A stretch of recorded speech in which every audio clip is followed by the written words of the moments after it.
Is it time to reimagine your future? The right business skills may make a difference in your career. At Capella University, we offer a relevant education that's designed to focus on what you need to know in the business world. We'll teach professional skills to help you pursue your goals, like business management, strategic planning, and effective communication. And you can apply these skills right away. A different future is closer than you think with Capella University. Learn more at capella.edu. Welcome to Mind Love, episode 247. Today's episode is all about how to tap into the unconscious mind through ancient wisdom and fairy tales. I think it's important to recognize that the unconscious is both amazingly good and amazingly bad, but it's always somewhat repulsive the first time we come in contact to it. I think that it's a little bit uncomfortable for human beings to admit that we are in some ways spiritual, we are rational, we are intellectual, but we are also animal. And that's very, very uncomfortable. But in order to be whole, we have to accept the animal part of ourselves. And once we do that, a transformation takes place. Turn up your frequency with Mind Love. Bite-sized brain hacks for seekers, dreamers, and doers. It's time to give your mind a little love with your host, Melissa Monti.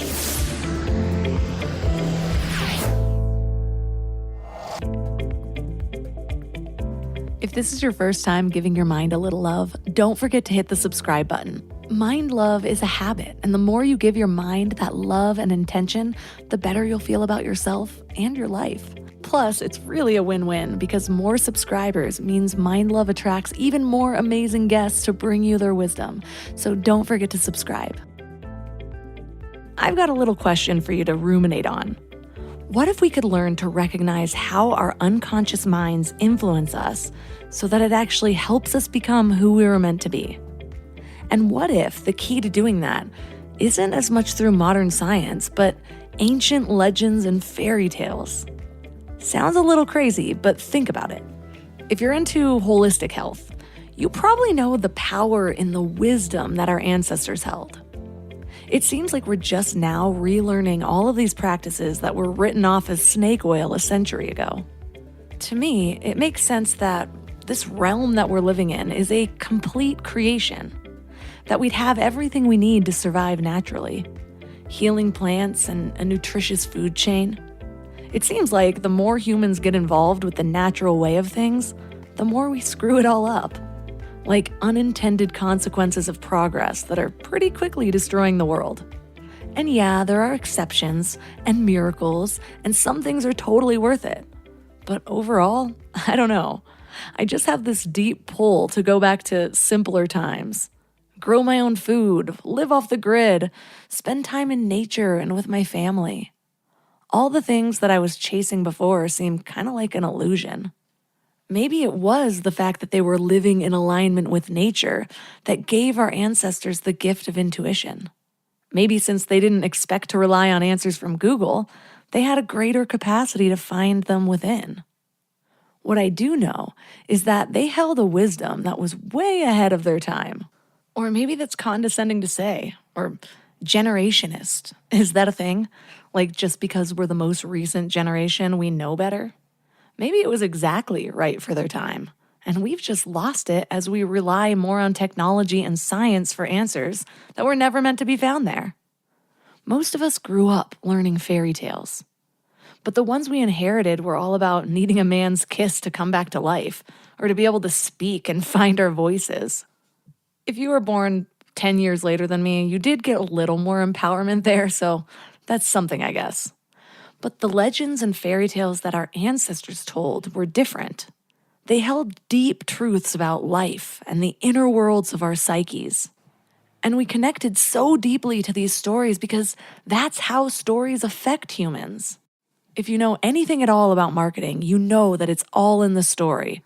It's not the facts and the figures that sell people. People take action, like sharing on social media when a video or a meme moves them, whether it's laughter, anger, or love. And that emotion is evoked through the story that connects us. So knowing this, what wisdom do those ancient stories hold? If we look at them as more than just a fairy tale, but as something that carries truth about ourselves and the world we live in, what can we learn? Well, that's what we're talking about today. Our guest is Daniel Lieberman. He's a clinical professor of psychiatry and behavioral sciences at George Washington University. He studied the great books at St. John's College and attended medical school at New York University. He's the co-author of the international bestseller, The Molecule of More, and now his newest book, Spellbound, Modern Science, Ancient Magic, and the Unconscious Mind. So 3 key things we will learn are what the ordinary influences of the unconscious mind are, how to align the goals of the unconscious mind with the goals of the ego, and how the integration of science and myths lead to transcendence. Before we go deep today, I want to give you a little gift, and I want to give it to you every single day. It's called the Morning Mind Love. I know how life can be. You're all fired up after an inspiring episode, and then a new day or a new challenge comes at you, and it's just hard to keep up that energy. Well, the Morning Mind Love is kind of like an oracle from your higher self to help you start each day with a positive focus. Plus, when you sign up, you get 2 free gifts, a 30-minute binaural meditation and 30 days of journaling prompts to help you remember who you truly are. And it's all completely free. So join over 9,000 people and go to mindlove.com to sign up or text the word morning to 33777.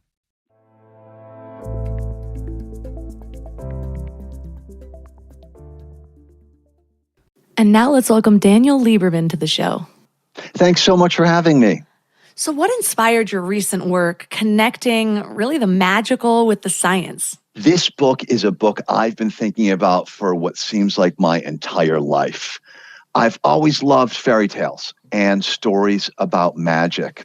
You know, at a young age, I kind of noticed that there was a lot of similarities among these stories. And as a kid, I suspected the reason was because these authors actually knew what true magic was, and I was a little bit disappointed they didn't reveal it. Later, of course, I realized that they were actually all drawing off of the same ancient traditions, which tend to be very similar to one another, even across cultures. Then I studied the great books in college, which is a lot of philosophy, and some of these themes cropped up there. But really, it all came together after I graduated college, and I happened to pick up a book by Carl Jung. And I was absolutely fascinated by what he had to say. I read as much of him as I possibly could, and I've been thinking about it ever since. I am fascinated by just ancient cultures in general. I live my life very holistically, and I keep being mind blown on what these ancient civilizations knew that it's like we're rediscovering now. And so I can get into my like tinfoil hat side where I'm like, I feel like this is being purposely suppressed due to industries wanting to make money and all this stuff. But I have such this respect for ancient cultures that like understood the power of healing medicines and things like that. And so I've always sort of wondered, well, if they are so on point about these things that they really couldn't have known without, or we believe now they couldn't have known without all of the scientific tools that we have and understanding that we have, how did they know this? Where did they receive this information? And so the amount of times that I've gone back and read Greek myths or old spiritual texts, just because I'm like, okay, if they were so on point with this stuff, were they just wrong about this? And then we learned more? Like, that doesn't make much sense to me. So that bridging of what they knew versus they didn't, how do you interpret that now? Do you see that there was reality in the magic, or was it just their understanding? Well, you know, this kind of thing has been suppressed for far longer than the big corporations have been around. I think it goes all the way back to the Enlightenment. Before the Enlightenment, in medieval Europe and other parts of the world, the magical traditions played a very central role. The Enlightenment came along, rational thinking, and it was a huge boon to mankind. And the development of technologies enabled us to live lives that we never could before. And so I think it's understandable that we became infatuated with rationality, with science, with technology, and that we threw away these older traditions as superstitions. But as you point out, they have an enormous amount of value. Now, I believe the reason why they are so on point is because they had so much time to develop their ideas. And essentially what happened is that it became very empirical. That is, they kept the things that worked and they threw away the things that did not work. And so over time, these stories, these myths, folklore, fairy tales, all that kind of thing, became more and more of an accurate reflection of this unconscious part of our brain, a part of our brain that is enormously influential, but it's hidden from sight. And it does have a kind of magic. I think it has a kind of magic that is both more powerful and less powerful than people tend to think of when they hear that word. Right. I love how you explain how it's basically this understanding of the unconscious mind, which we're still seeking to understand. We have only scratched the surface of what our brains are capable of. And our unconscious mind is such a huge part of what drives our behavior, much more than our conscious minds. And I'm reminded of how just recently on an episode, I was talking about how we all think our struggles are so unique to us. And that's why some of us are ashamed of them or we keep them hidden. But one thing that I've learned from sharing my own struggles so openly and just being open to hearing what other people are going through is so often we're dealing with the exact same things. And if we just talk about it more, we'd be like, oh, so this is common. Oh, this might seem super dark and evil, like this part of me that I don't want to share with anybody, but we're all having these thoughts or these instincts or whatever it is. And that's what I kind of get out of potentially some of these more mythical understandings of it is they realize that too, that a lot of these drivers of our behavior, which they sort of attributed to something more spiritual or more mythical or magical, it's still just everyone dealing with the same struggles, and this is how they visualize it. So I want to go back to basically break down all of this for a greater understanding. And one of the things you call our unconscious minds the dark twin that follows us through life. Why do you visualize it that way? I visualize it as dark because it's hidden. We've all seen those pictures of the mind represented by an iceberg, where the vast majority of it is under the surface. And that's how the human mind is. The vast majority of our processing power, I think in the book I mentioned it's something like 500,000 to 1. The unconscious mind does 500,000 times more processing at every moment than the conscious mind does. But we don't see it. And because we don't see it, I think that we don't appreciate it. We go through life thinking that we're in control of our thoughts, and nothing could be farther from the truth. Yeah, I'm reminded of marketing. And I kind of mentioned this before we got on this interview, but what kept coming up for me based on my own random tidbits of knowledge in all of the areas is we can sell somebody something or try to with all of the logical things like, oh, it's got these specs, these features, this is why it's better than something else. But that's not actually why people buy. They buy based on the story you tell them, which is why so often you hear this founder of a supplement company and he tells his story about losing his health and all the doctors had no idea. And then he found this one solution from like a tribe in Africa and he packaged it himself. And those are the things that get us or some big hardship you had with your child and how you overcame it. And then all of a sudden you want to buy that product. And when I do courses or coaching, one of the first steps I always do is that mind prepping where we really want to get down to the story, like what is really behind this random goal. Otherwise, your ego and your subconscious are not going to be aligned. You're going to find every reason to be distracted versus just kind of getting in touch with your own inner story so you can kind of access some of those drivers a little bit more, if that makes sense. Stories are so important to how we understand the world. Our brain thinks in stories. We make things into stories, the events going on around us, so that we can understand them. If we can't make a coherent story about what's happening, we say, none of this makes any sense. We need to understand motivations. We need to understand who's the hero and who's the villain. Now, when we understand through stories, that is going to lead to certain errors. because we are imposing a kind of structure on events that may not actually be present. And scientists have noticed this. They've noticed that we make these errors, and some have suggested that we kind of try to resist making stories about events, but that actually turns out to be a very bad idea, because even though we may avoid certain errors, we completely handicap ourselves in terms of our ability to understand the world. So if we're hearing on one side not to attach to these stories, but you see there's a benefit in finding these stories, is there a specific way to do it so you are avoiding some of the error but still gaining the benefits?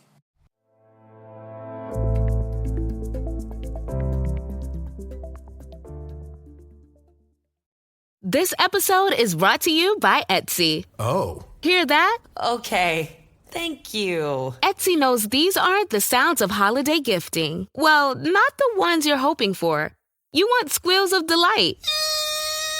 Happy tears. How did you? And spontaneously written songs of joy. I am so happy. Oh yeah, oh yeah, oh yeah. Okay, the song needs a bit of work, but anyway, to get those reactions, make sure everyone on your list feels heard with handmade, handpicked, and designed gifts from small shops on Etsy. Gifts like personalized jewelry, custom artwork, cozy style items, vintage pieces, and home decor to celebrate all of your favorite people and their specific kind of special.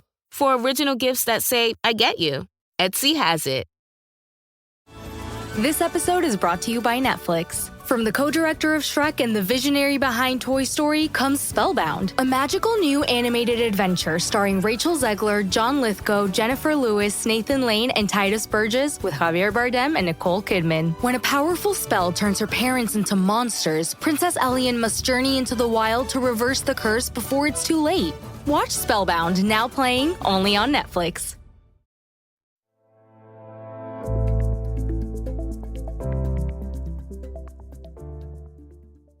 We're hearing on one side not to attach to these stories, but you see there's a benefit in finding these stories. Is there a specific way to do it so you are avoiding some of the error but still gaining the benefits? Well, let me give you an example from the book. I talk in the book about anthropomorphism. That means viewing, treating, understanding non-humans as if they were humans. And of course, we do that all the time with animals. When our dog says something it shouldn't do, we say, oh, look at him. He regrets. His tail is between his legs. Well, in fact, dogs don't have the neural circuitry to engage in regret. They're engaging in something else, but we naturally treat them as if they were humans. Now, that's perfectly okay when you're dealing with your dog, but if you are an animal researcher trying to uncover scientific truth, that becomes more of a problem. And so there have been some animal researchers who have called anthropomorphism the cardinal crime of the animal researcher. Now, there is this famous primate research center in the United States called the Yerkes Primate Research Center, and they took this criticism to heart, and they said, all right, for the next 2 years, we are not going to use any anthropomorphic descriptions in our observations of these animals, and let's see what happens. Let's see if the quality of our science improves. And they were very surprised by what happened. Their notebooks full of descriptions, full of observations, made no sense at all. When they allowed themselves to understand their objects of study in human terms, they were immediately able to identify individual animals and individual patterns of behavior that immediately became understandable. So where does that leave us? Well, I think that we have no choice. We have to let our brains function the way they evolved to function, but maybe we have to go back and check our work and say, all right, I know this kind of thinking is liable to certain kinds of errors. Let me go through it a second time, withholding the anthropomorphism, withholding the storytelling to see if I can identify errors I may have made. It's extra work. It's going through it twice, but I think that that's the only option we have. So the point of doing this is really for us to understand something complex that we're not fully grasping yet, which is what the ancients did. You said that Carl Jung had concluded that stories about earth spirits and sky gods and all the other creatures that make up the supernatural are just ways of describing behavior of neural circuits within the unconscious, which is just something that hit home for me so much. I was like, this is the bridge I needed to understand what all of these things have to do, because the same stories tend to appear in different religions, different spiritual practices, different cultures all across the world. And most people don't know that because they're only in tune with the one they've gotten. Like, for example, my mother only studies the Bible, and so everything came right from the Bible, and doesn't realize that so many of those stories were actually found thousands of years before. Almost the exact same words, sometimes the same names, the same mythologies within it. So one of the things that I feel like we do need to clarify when we're really understanding the magic is you talk about how magic now, what we think of as magic now, isn't necessarily an accurate depiction of how the ancients viewed magic. So what was the ancients' view of magic compared to our own? Well, we may think that we are so much more enlightened than, let us say, the ancient Greeks 3,000 years ago or 2,000 years ago, but we have the same brain that they did. And so we tend to tell the same stories that they did, but we just pretend that we don't quite believe them. So, for example, inspiration is kind of a magical thing. I can sit down and I can grind through a spreadsheet anytime I want. But in terms of coming up with a creative idea, I don't have any control over that. And the ancients viewed that as a gift from the gods. And today we sometimes use that same vocabulary. Artists, musicians, songwriters, they will often describe their muse. And they will talk about how they will go through a dry period of no creativity, and then they're blessed with this rush of creativity. Athletes in ancient Greece used to pray to Nike, the goddess of victory. Well, why did they do that? The reason is that no matter how much they practice, they never knew if they were going to be on any given day. No matter how good athletes are, sometimes they have terrible days where they drop the ball all the time. Other times they give inspired performances. Today, athletes don't pray to Nike, but athletes tend to be far more superstitious than other people. And so a lot of them will go through these rituals trying to create the magic that will lead to that sort of magical moment when everything they do turns out to be right. It reminds me of flow. When people get into flow, and you hear it most often with musicians or athletes or writers, when they finally hit that sweet spot where they're not as consumed by the ego, they just reach this like bliss point where they're just enjoying their craft. And it does kind of feel like possession, or like something has taken over you. And I've reflected a lot on my past. I was raised with a religion that I no longer really align with, but I am often seeking, like, what was good about those experiences? Like, what did I gain from that? What can I still take without throwing the baby out with the bathwater? Such a weird phrase.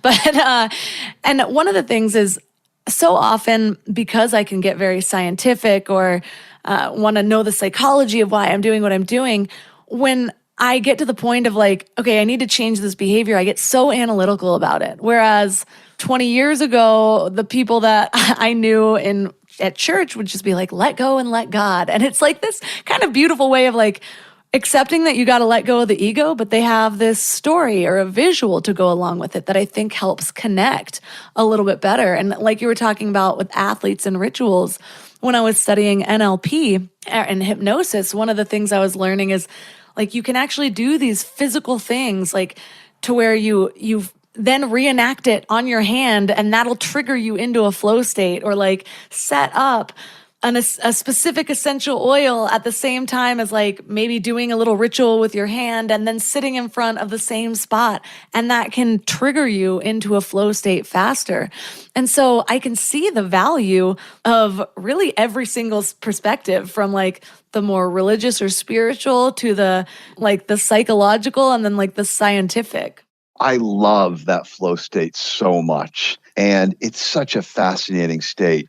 You know, one of the remarkable things about it is that when we're in the flow state, we tend to lose our sense of identity. We merge with the work and we lose a sense of time, we lose a sense of place. And I think that one of the things it points out is that, psychologists use this term ego to refer to the person you are referring to when you use the word I, like I enjoyed that movie. In common terms, ego has negative connotations like self-centered and narcissistic. But in psychology, it's just that person you mean when you say I. And we tend to think that the ego is everything inside of our heads.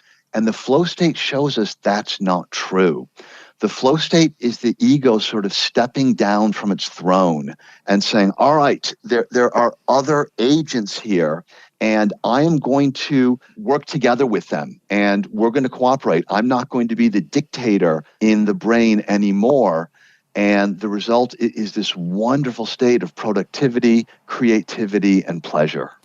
I played piano until I was out of high school, and I got scholarships for piano, and then it kind of died off. I have a keyboard, but I haven't learned a ton of new songs, and sometimes I can sit down and perfectly play songs from my past, but because it's been a long time, I'll notice oh, I'm just playing this really well, and all of a sudden it's like my ego pops in, and I start wondering, well, what's the next key? And the moment I actually think logically about what to do with my hands, I'll lose it all because it's deeper in there than just at the surface. And so how does the ego work compared to the unconscious?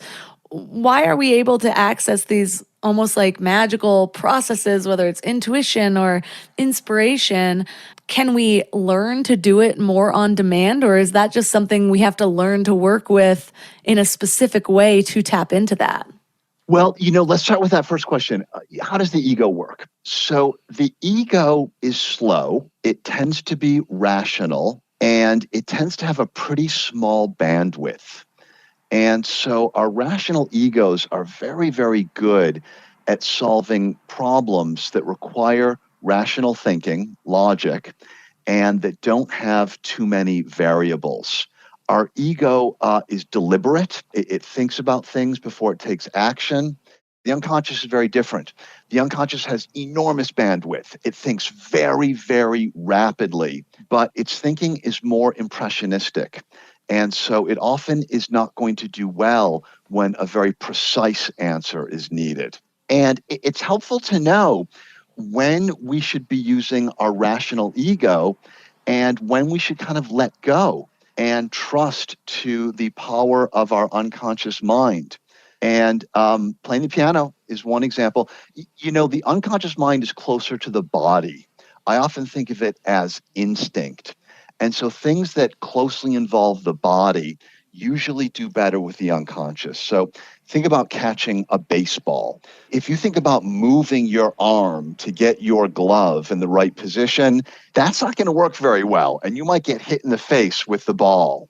But if you don't think about how you're supposed to move and just look at the ball and let your body take care of itself, then you're probably going to have no trouble at all catching it. That's the unconscious. When we say let your body do the work, we're really saying have the conscious mind take a step back and allow the unconscious to do its thing. With musicians, it's really interesting. We know which parts of the brain are largely involved in ego function, and all the rest is unconscious. And when you have amateur beginning musicians who are just learning how to play, it's all conscious ego. They're thinking, all right, I press this key and the beat and this and that. And that's rough, it's exhausting, and it doesn't work very well. After they practice, the unconscious mind learns through experience, through repetition. After they practice for maybe a few months, maybe a few years, their unconscious mind picks it up and the ego turns off and they can just play without thinking about it. Now, if they do that for years and years and they become an expert, the conscious mind comes back online and the two of them cooperate. The unconscious mind is taking care of the technical bits, how to move the fingers, etc., and the conscious mind is interpreting the creative intention of the composer. And it's when the two work together that you really get the magic starting to happen. That was a great explanation of it, because I think that's where I ended with piano, where the unconscious mind can still take over. But I don't think I got to the point where, I could just freestyle play when somebody else is playing, stuff like that, which I think is when those two things combined. But I'm reminded of a book by Austin Kleon called Steal Like an Artist. And he basically lays out what you just said about how when you're doing art, any type of art, the first step is just repetition and like copying what other people are doing, learning the steps and doing that over and over again until then you start to be able to have the freedom to adapt. Like instead of just copying Picasso's art, then all of a sudden you start getting inspiration on how to make it your own. And that's really what most artists do, is they don't start from complete scratch. You start with a canvas and like some technique, and then you start to adapt your own style. And that's when mastery really occurs, is when you find a style that is uniquely your own, but it builds off of other things. So thinking about that with how the unconscious mind and the conscious mind play together, that's the point I feel like I reach when I'm speaking a lot of times. It's like I can feel in my mind, the conscious mind's still there. Like somebody asks a question and I'm responding, I'm on a stage or something like that. And it's like I almost get like bullet points in a timeline of like these things, and then I just let the rest go. And if I think about it too much, it won't come out quite as eloquently. But if I'm only focused on those bullet points and let like my unconscious mind take control, all of a sudden I'll be saying things and I'm like, am I really saying this?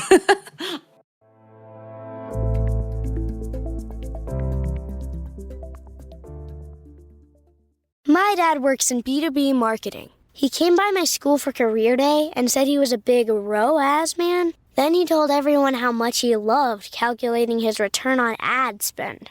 My friends still laugh at me to this day. Not everyone gets B2B, but with LinkedIn, you'll be able to reach people who do. Get a $100 credit on your next ad campaign. Go to linkedin.com/campaign to claim your credit. That's linkedin.com/campaign. Terms and conditions apply. LinkedIn, the place to be, to be.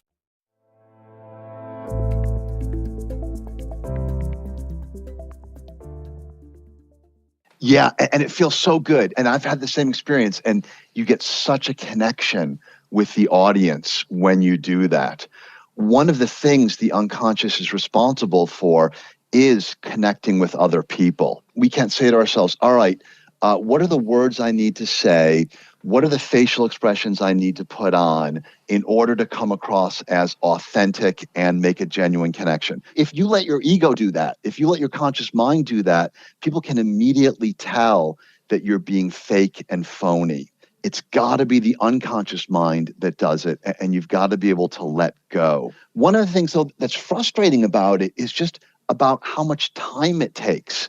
I mean, how many talks did you have to give before your unconscious mind was ready to help you out in that way? For me, it was probably at least 50.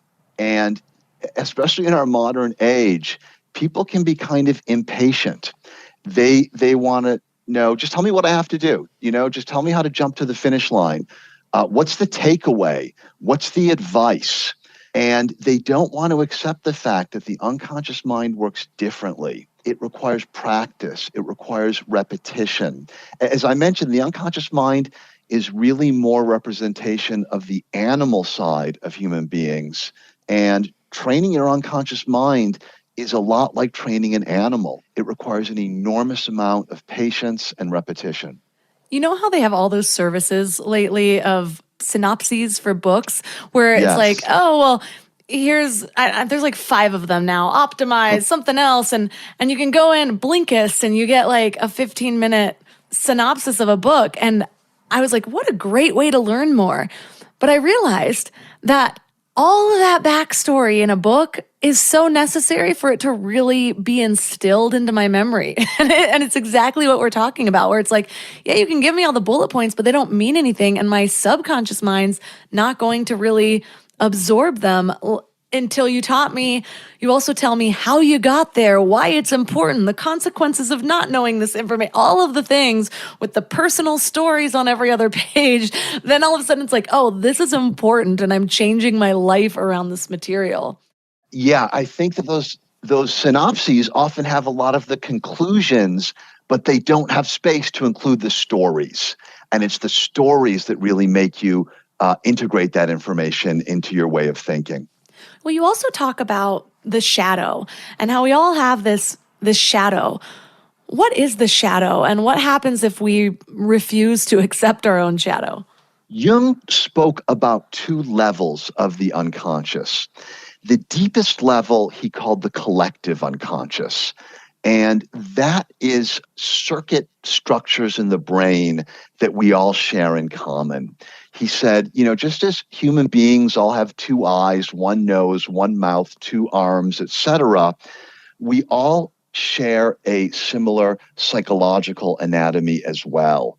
And that explains why we see the same themes, the same stories cropping up in disparate cultures. Now, also a personal unconscious as well, though.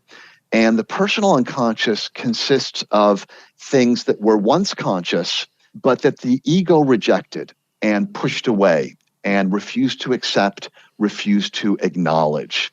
These are aspects of ourselves that we don't want to believe that we have. Things like perhaps our aggression, our hatred, our sadism, our selfishness, all of these things. And when you push them out of consciousness, they go down into the unconscious and they form what Jung called the shadow. And it's not such a great strategy because when it's in the unconscious, we lose the ability to control it. And so we may have the peace of mind thinking, oh, these things are not part of my true personality. But people who know us know otherwise, and they popping out uncontrollably at times in ways that are not always in our best interest. And we can definitely more easily recognize them in other people. Yes, it's that's funny. right. And I find I am most triggered by other people when they're doing the exact same thing that my shadow does, but I refuse to look at it. Absolutely. When I find myself becoming particularly annoyed with someone, I say, okay, what is it about me that's just like that person? So we have learned how the unconscious mind works, that it drives most of our behavior, and the power of story to really access it. But what are some of the more ordinary influences of the unconscious mind if we don't learn how to harness this kind of magical power of it?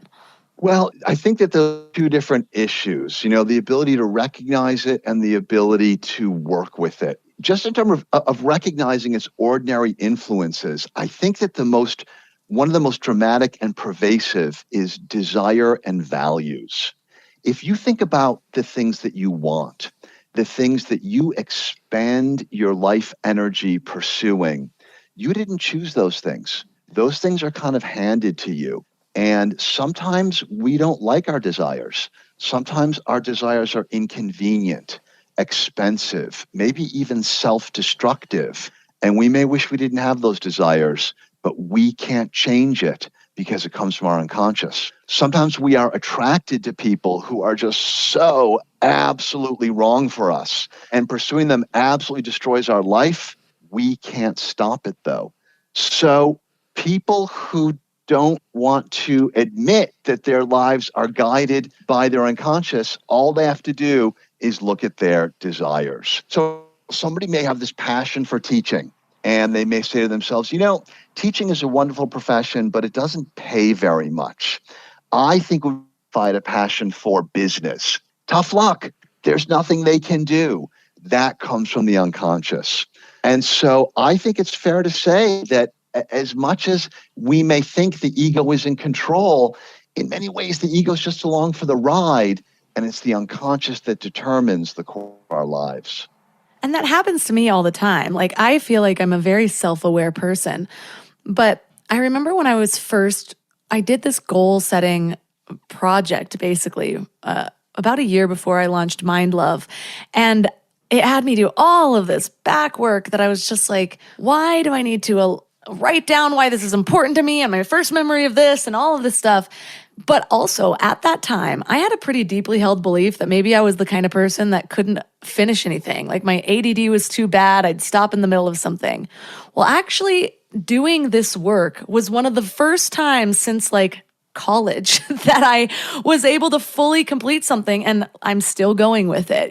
I still have this podcast. It's still very important to me. And it's funny because about a year or two into Mind Love, I was trying to get something else off the ground, and I just couldn't seem to do it. I was like, I finished the biggest part of it, but then when it came to launching, I couldn't really do it, or I would always be distracted. And then I was just beating myself up, and all the old stories came back. And I thought, well, I have to go back and do all that work to connect why this is so important to me, why this matters more than just, otherwise it's just why it matters to my ego. Oh, this will make me a chunk of money. That's not why I wanted to do it though. It can go down 7 layers of why that's more important. It's not just about the money. It's about, also starting a family and building this and going here and helping people. And so I know that when I have something big that I want to do, I have to do that work to connect my ego's desires with my unconscious mind so that I can actually continue to follow through. And so I'm curious, though, with your research and all of these kind of mythical and magical stories of the ancients, what is a well-known story that has that kind of magical help, or an example of that we can share? I just think it's worth pointing out the difference between having that magical help and not having it. If you imagine working on a project at work, writing a report, something like that, when you're doing it just because you have to, because if you don't, you'll fail the class or your boss will be angry with you, compared to working on something that you are passionate about, it's absolutely night and day. If you're doing it just because the ego has determined it's necessary, it is such a grind. And you look for any excuse to do something else, right? You'll go and clean the bathroom toilet rather than work on that damn report. But if you're passionate about something, then you can't wait to get up in the morning and get at it. And time flies by, and the quality of the work is absolutely outstanding. And so that unconscious cooperation or magical help is truly one of the most valuable things in life. There's lots of fairy tales that tell stories about animal helpers.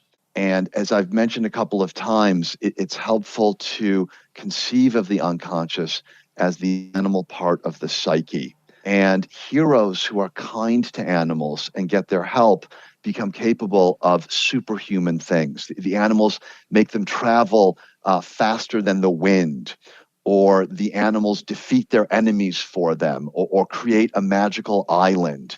And so I think it is the fairy tales that give us the best stories about the incredibly dramatic ways that our animal nature, our unconscious, can cooperate with us and allow us to perform at levels we never imagined possible.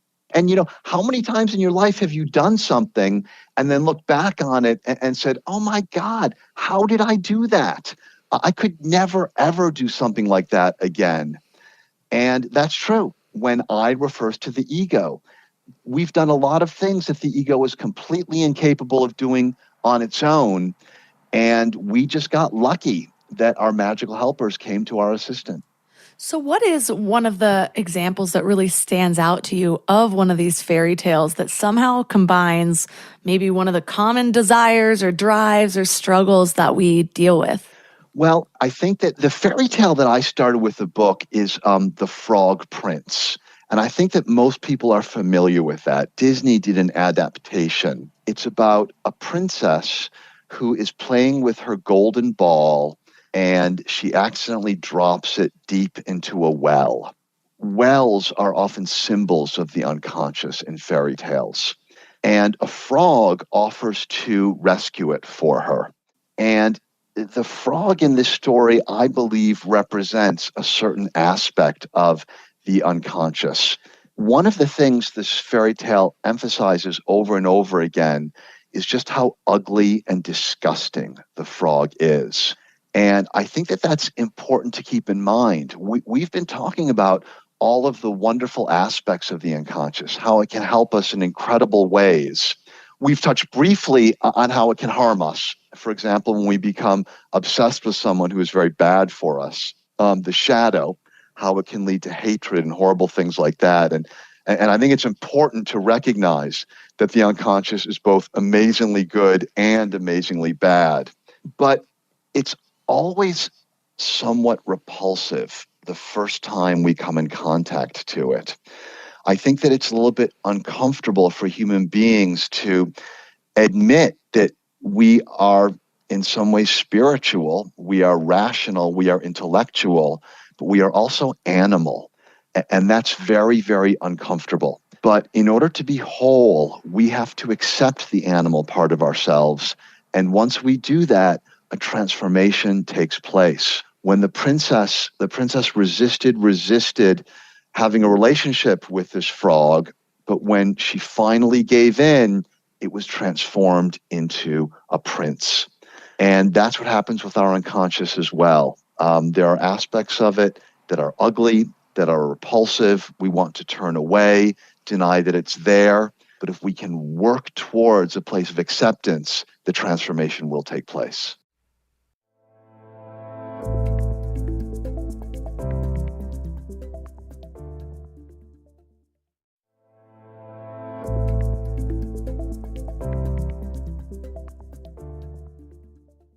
Oh, I love that story. It takes a little deeper look because I was always like, oh, you just shouldn't, you got to look deeper than surface level, you know? Your soulmate might be ugly. But this makes so much more sense.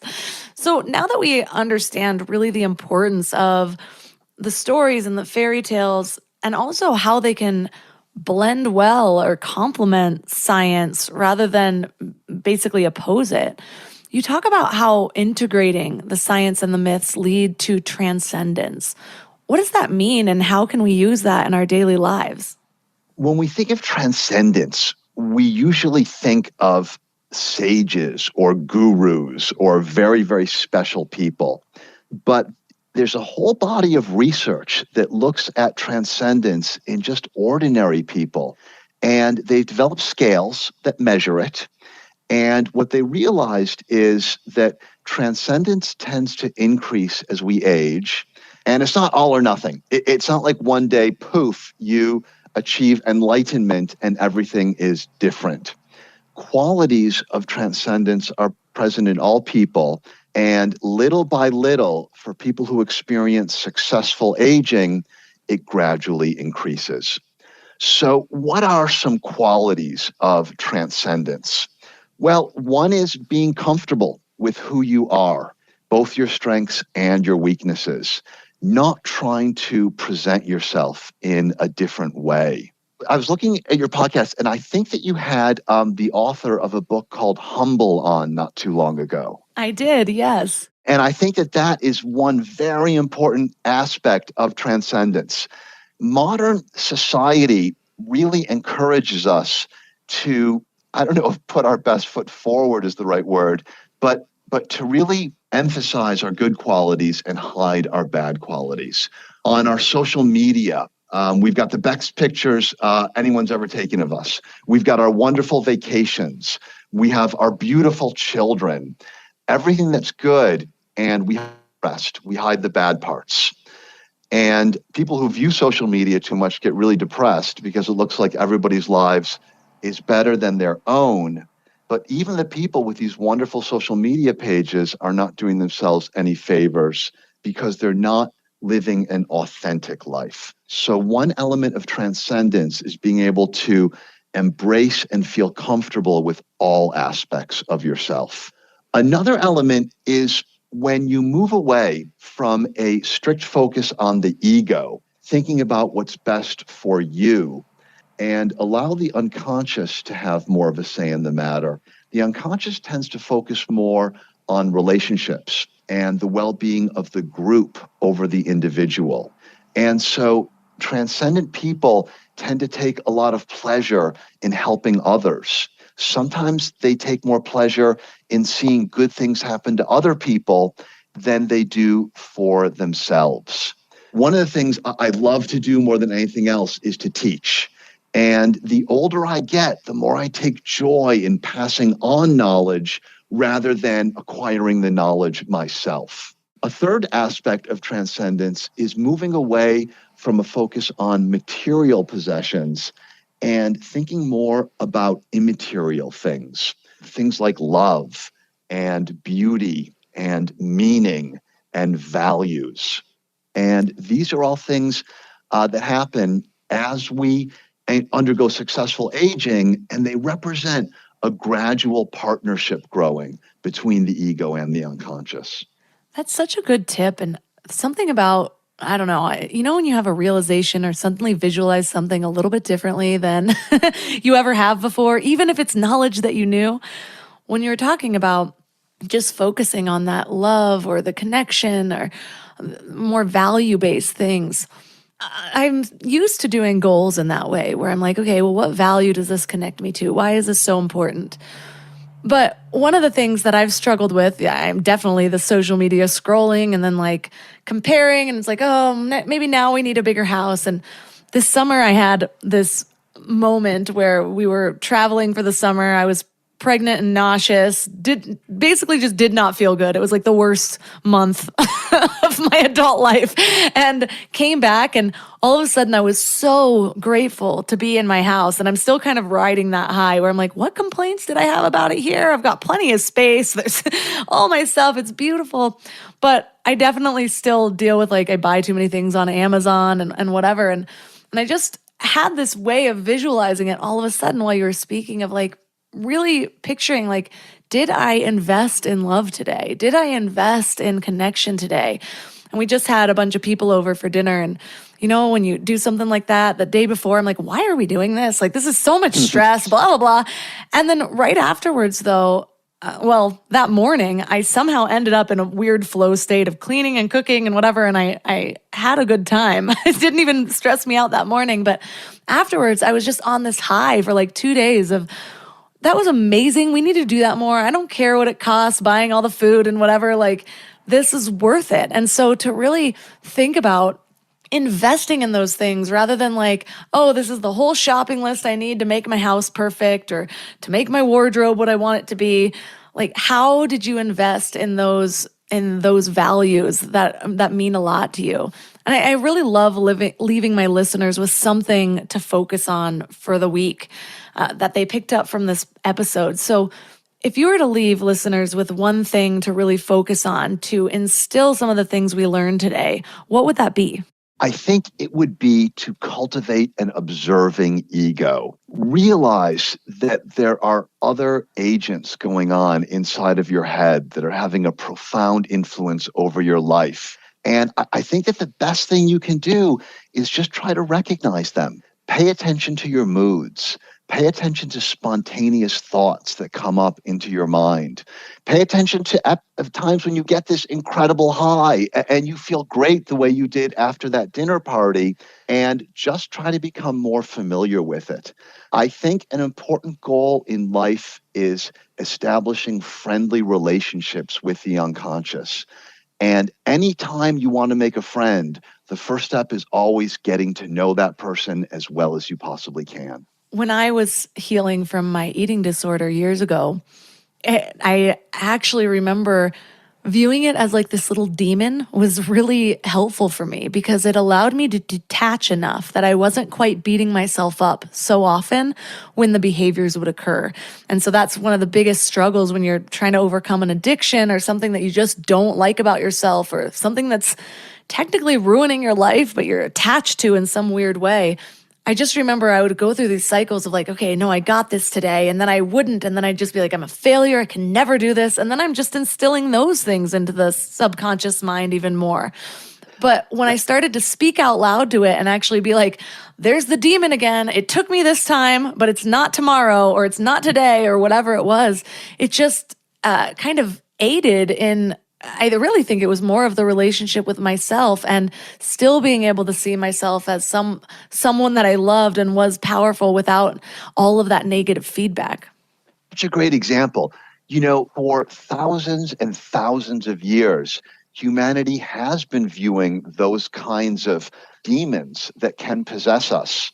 These days, we view them as brain circuits. And yes, that's a more accurate way of viewing it. It's not as psychologically helpful. To say, oh, my brain circuits are causing problems for me, doesn't give anything for us to grip the way saying, this is my demon. And so I think that modern people may feel a little bit embarrassed saying, oh, yeah, there's this demon inside of me that I have to fight. But in fact, the way the brain is wired, that's a more effective way of visualizing the problem than in purely scientific terms. Well, we have so much to work with today. I said earlier that this was one of those books that I just got sucked into, and I loved every moment of it. So thank you for the work that you put into this topic. And for listeners that are interested in learning more about you, connecting with you and your book, where's the best place for them to find you online? They can check out my website at danielzlieberman.com.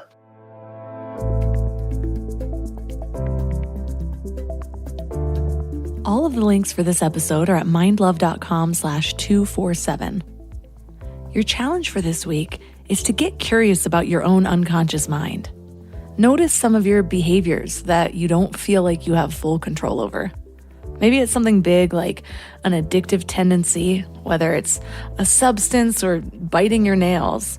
Maybe it's an emotional impulse. Maybe it's this weird energy between you and someone else you have a relationship with. But ask yourself, what stories are driving this behavior? This doesn't necessarily mean you're going to fix the whole thing, but just get curious. That's the first step toward any change. And usually, in my belief, always, there is always a story driving that behavior. And ask yourself questions without expectation. Sometimes I ask myself a question and it's like I see the whole vision right in front of me. Like, why did I not see this so clearly before? All I had to do was sit in stillness and ask. And sometimes nothing comes up at all. Sometimes it's something that I'm asking myself for weeks or even months before an answer becomes clear to me. And I think it just depends how deeply rooted into the unconscious that this story actually is. Sometimes it's just waiting to be released, and sometimes you have to dig a little deeper. Or maybe the universe is just waiting for the perfect time. But regardless, like I said, the first step is getting curious about your situation. A few questions to get you started that I like to ask myself are, when did this behavior start? What am I feeling when I engage in this behavior? Do any visuals come up for me? When was the first time that I felt this way? And maybe you'll get an answer to one of the questions and it'll spawn an idea for another question. But just keep asking until you get a little bit deeper than you had before. This might be an ongoing process, or like I said, it might supply some revelations almost immediately. So let me know how it goes. Reach out to me on Instagram at mindlovemelissa, or leave a comment on the show notes page at mindlove.com/247. If you'd love to support this show, the best way to do that is by joining MindLove Premium at mindlove.com/premium. You get a whole backlog of over 50 exclusive episodes that are only for premium members. Plus, you get to listen ad-free and sometimes early release. And you also get bonus meditations. So you can sign up for that right at mindlove.com/premium.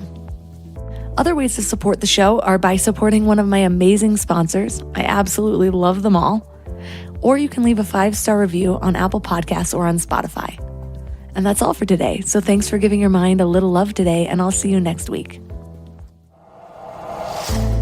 Thanks for tuning into Your Higher Frequency with Mind Love. Head to mindlove.com for a free gift to keep your vibes up until next week.